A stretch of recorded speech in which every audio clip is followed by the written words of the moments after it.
There were people that were having 0% demonic attack in their heart, in their life. One, Abraham. Abraham left the father's house. That was the end.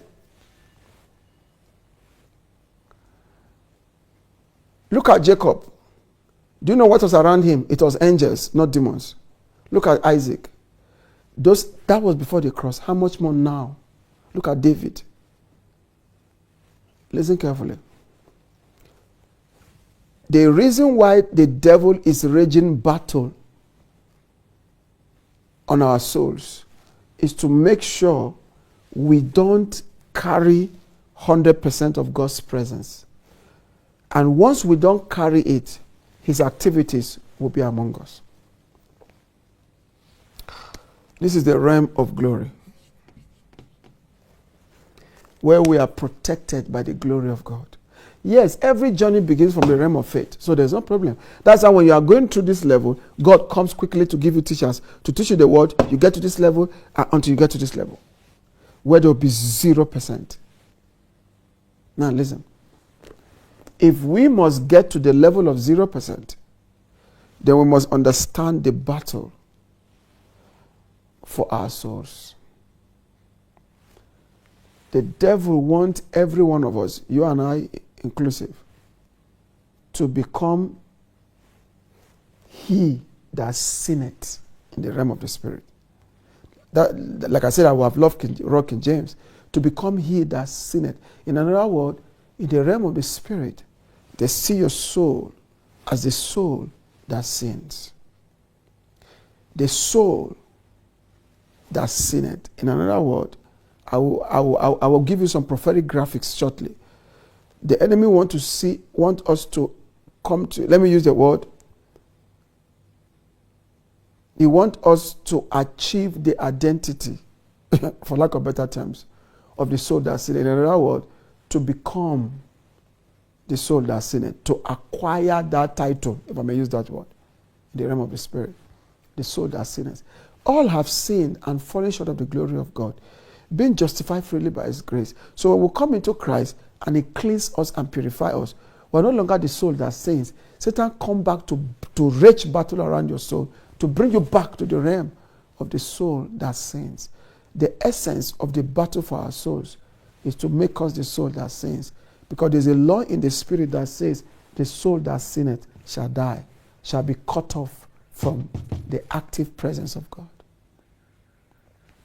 Once you have cut off, you see what 0, cut off completely, 100% special attack.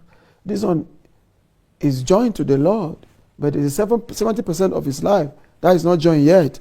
So he experienced 70% attack in those areas. This one is joined to the Lord, but there's 40% of his life that is not joined yet. So it goes through 40%. This one is joined to the Lord completely. So there's no part of his life. When I'll be teaching on this year by God's grace, I will teach on apostolic construction, full revelation of it. Apostolic construction. So you understand this perfectly. Now, how does the devil bring us to that status called the soul that sinneth? You become the soul that sin. Let me show you. I want us to go beyond what the Bible said, the person who sins. I've taken you out of that completely. I want to show you something that you must understand. Before then, let's read this beautiful psalm, Psalm 24. Psalm 24, verse 1. Psalm 23, verse 1. The Lord is my shepherd, I shall not want. He makes me to lie down in green pastures. Why? You will say it. He leads me beside the still waters. Why? You will say it. Number 3, he restores my souls. He leads me in paths of righteousness for his name's sake. Now, the Lord is my shepherd. The Lord is the one leading me. I will not lack anything. He makes me to lie down in green pastures. Now, 1, lie down. Because of space, let me just write.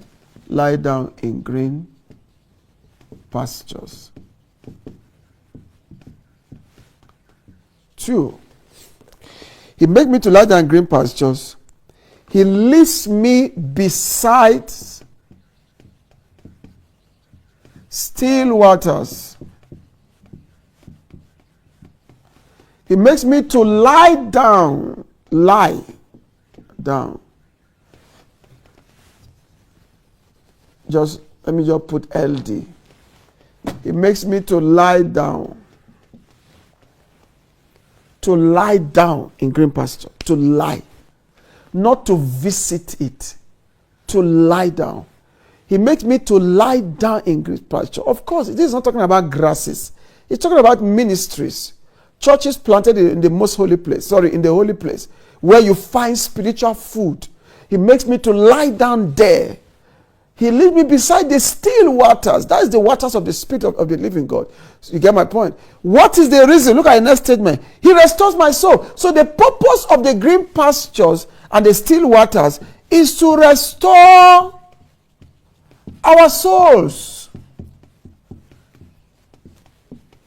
To restore our souls. Why does the soul, or why do the soul need restoration? Because of the battle for our souls. Because of the battles that rages around us for our souls. So David is saying, the Lord who is my shepherd will take me to green pastures, ministries that have refreshing of the spirit and rich spiritual food. And when I get there, what will be the target of God? To use those ministries and restore our souls. That is why when you come to such ministry and you are expecting marriage, you will miss it. You are expecting miracles. Of course, they happen, but that should not be your expectation. And you are expecting some problems that you are in to come to an end. And if you go to church, if the pastor don't mention that, you'll be sleeping. No, you have missed it. Whenever you find a church that is rich in spiritual food, your focus should be the restoration of your soul. When you find a church that is a green pasture in the realm of the spirit, still waters, a mixture of the presence and the word of the Lord breaking forth. The target of God is to restore your soul. Because if you begin to prosper in your soul, then your physical life will not begin to prosper. In another word, when your soul is restored, Satan will begin to lose grip on your life. Write it down. When my soul is restored, Satan will begin to lose grip on my life. When my soul is restored, Satan will begin to lose grip on my life. So whatever is holding your life hostage will lose grip at the restoration of your soul. Don't forget that. Don't mix it up. Whatever is holding your life hostage in any area will lose grip at the restoration of your soul. Whatever is holding your marriage hostage, or holding your money hostage, or holding your spiritual life hostage, or holding your health hostage, as soon as your soul is restored, it will lose its grip from your life.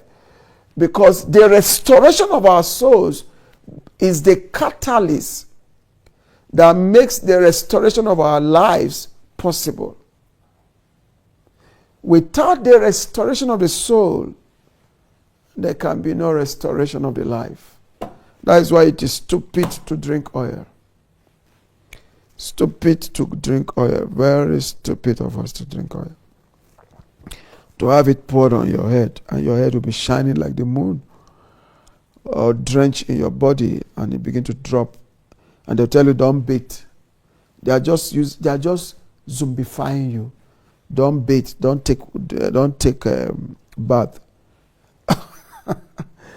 Oh God. Using salt and all of those nonsense. How can those things restore our souls? They only restore the finances of the preacher. Because you have to sow seed at the end of the day. They don't restore your soul. How can feet washing restore your soul, for God's sake? That's why the disciples never washed anybody's feet. They got them baptized in the Word of God. The Word and the Spirit of God. They never washed anybody's feet. That's why even the Holy Communion was not served to outsiders. Those who are not part of the covenant of the kingdom of God. Those who have not received the Holy Spirit in their lives. Those who are not part of the body. So listen.